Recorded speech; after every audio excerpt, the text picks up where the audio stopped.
बेटा जो भी सच्चे मन से मुझे पुकारता है मैं उसको तुरंत दर्शन देता हूँ। वरदान मांगो क्या चाहिए? बोले आपके चरणों की भक्ति चाहिए।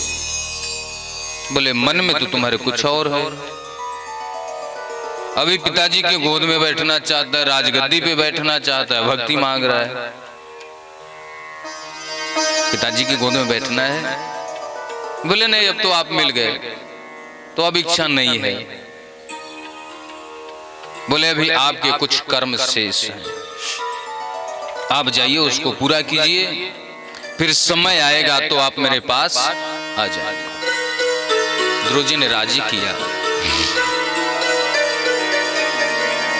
माताओं पिताओं का बहुत बड़ा एक कर्तव्य है कि अपने बच्चे को सही बात बताएं, सही संस्कार दें। माता के भेजने के कारण ध्रुव जी को भगवान की प्राप्ति हुई। ध्यान देना। तो कहते हैं बिना गुरु के भगवान नहीं मिलेंगे। कैसे मिल गए भगवान? नारद जी ने कान फूका था, चेला बनाया था, ऐसा तो नहीं लिखा। तो भगवान क्यों मिल गए? अरे जब 1000 बार भगवान कहते हैं कि सखा गुरु भाई बंधु चेला मालिक जो भी कुछ हूं मैं हूं तुम्हारा, गोपियों का कोई गुरु था क्या?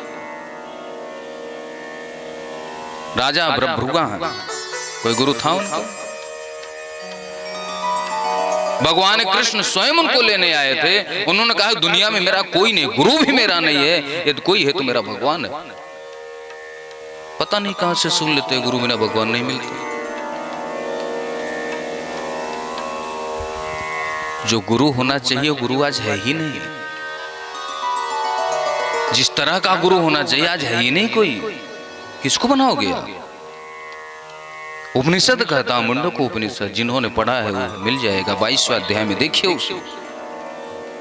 ज्ञान विज्ञान को जानने वाला हो, भक्तनिष्ठ हो, ब्रह्मनिष्ठ हो, परम विरक्त हो और वैष्णव हो, यदि ये 5 लक्षण है उसके अंदर तो गुरु बनाया जा सकता है। और ये 5 लक्षण नहीं है तो चाहे वो कितना लाल पीला कपड़ा पहन ले, चाहे कितना मत्था भर चंदन पोत ले, कितना भी माला पहन ले, उसको गुरु बनाने से आपका कल्याण नहीं होगा। ये उपनिषद कहता है। अंधे व्यक्ति का यदि आप हाथ पकड़ते हैं तो आपको गड्ढे में गिरने से कोई रोक नहीं सकता। यदि गलत लोगों के साथ आप बैठेंगे तो गलत सत्संगत में जाएंगे आप। उदाहरण दे दूं आपको। किसी आडंबरी संत के पास जाना, वहां बैठना, प्रैक्टिकल करना अपने लाइफ में। उसका आडंबर देखो, अच्छा ये मकान बना है, कितनी महंगी लाइटें लगी, इतनी अच्छी व्यवस्था, ये वाला सोफा मैं भी घर पे लगवाऊंगा अपने। उसके आडंबर को देख करके आपके मन भी वहां पे डोल जाएगा। आप भी सोचोगे मेरी भी व्यवस्था थोड़ी इसी तरह से होनी चाहिए। उस संत के पास जाकर के आप कहोगे कि बाबा मेरे ऊपर कृपा कर दो, मेरे बच्चे की शादी नहीं हो रही, तो मेरी गाड़ी नहीं आ रही, तो मेरा खेत जमीन नहीं मिल रहा है, ये दे दो वो दे दो, 50 बातें आप करोगे। और किसी नितांत बैरागी संत के पास चले जाना, जिसके पास बैठने के लिए कोई सोफा सेट न हो, वहां पे कोई आपको वीआईपी व्यवस्था न हो, एक झोपड़ी में रहता हो, चटाई पे बैठा हो, ऐसे संत के पास चले जाना। जीवन में एक बार केवल जाना, वहां के एटमॉस्फियर का प्रभाव देखना, इफेक्ट देखना। आपको लगेगा मैं भी सब कुछ छोड़ करके ऐसे भजन करने लगा। वहां पे आपको कोई चमक धमक नहीं मिलेगी। आप भी सोचोगे सारा जीवन बेकार है, इसको छोड़ो, चलो इधर भजन करना। तो जगह का, स्थान का प्रभाव पड़ता है। इसलिए आपके जीवन में हमेशा सत्संग होना चाहिए। सत्संग का मतलब ये नहीं कि नाच गाना कर लो, कहीं भी ढोलक बजा लो, वो सत्संग नहीं है, वो भजन नहीं है। वो आपका टाइम पास है, मनोरंजन है। सत्संग का मतलब है सत्य का संगत। आप कीर्तन करो या ना करो, भजन करो या ना करो, 4 घंटे गाना बजाना करो या ना करो, लेकिन आपके जीवन में सत्य है तो आपका भजन हो गया। धर्म न दूसर सत्य समान, दूसर सत्य समान, आगम निगम पुराण बखाना, आगम निगम पुराण बखाना, धर्म न दूसर सत्य समान, दूसर सत्य समान, सत्य समान, सत्य समान। ध्रुव जी को जब जाने का समय हुआ, भगवान के पार्षद विमान लेकर के आए। जैसे ही विमान पे बैठने के प्रयास किए, एक पग उठाया, उसी समय मृत्यु माता आ गई। कहते हैं ध्रुव जी, जो भी यहाँ पे आता है मुझसे मिल के ही जाता, मुझसे मिले बिना नहीं जा सकता। तो आप कैसे चले जाओ? बोले मैं भक्त हूं। बोले कोई भी,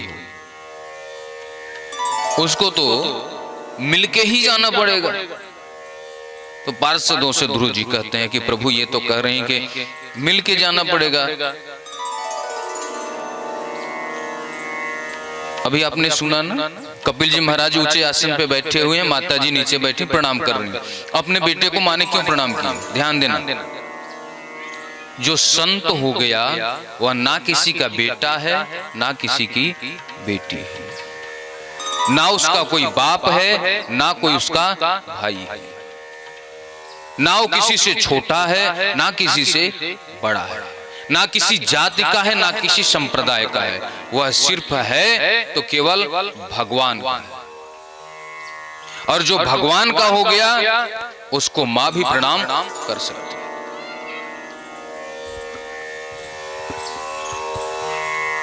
सुखदेव जी महाराज कहते हैं,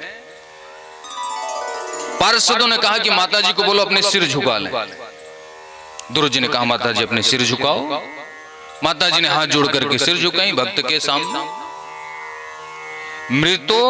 मृतो मूर्धन्यम पदम दत्वा, मृत्यु माता के सिर पे ध्रुव जी ने पैर रखा